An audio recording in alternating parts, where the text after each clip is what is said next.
Hi guys! Kamusta kayo? Mga kapatid, mga kapiting. Kahapon, hindi ako nakakapagpakita ng video natin kasi ang dami pa eh. Sobra. Ang dami pa. Kaya naman, hindi ako nakaka-upload.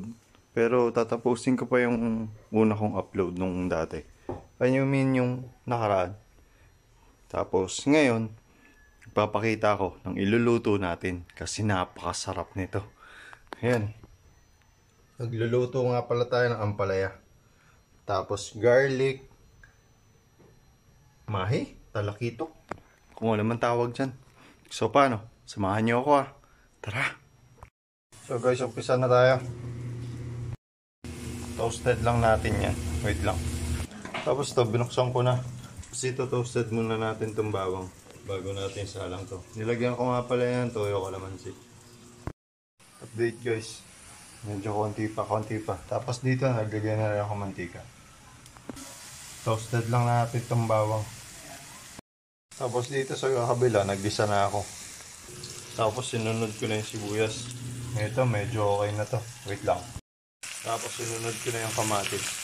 Haluin ko lang muna sila. Okay na lang. Lagay ko na yung isda. Tapos nag-limits ako na. Tapos ayun yung bawang natin. Tapos nung nagisa na mabuti yung kamatis, nilagay ko na yung hipon. Sasangkot ako lang ulit yan. Tapos saka ako na tinimplahan ng magic sarap tsaka paminta. Sasangkot ako lang yan. Nung nasangkot siya na sa atin sila mabuti, nilagay ko na yung ampalaya.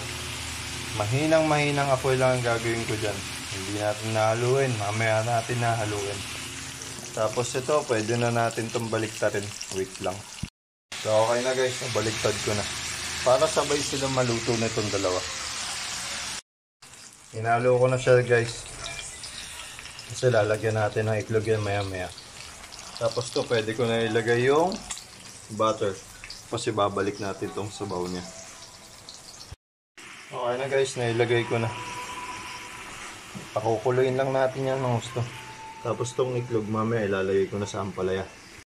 Okay na guys, pwede na ilagay yung itlog. Tapos pinagpalit ko lang muna sila. Bubuwasan natin ng sabaw ng konti. Okay na guys, nalagay ko na yung itlog.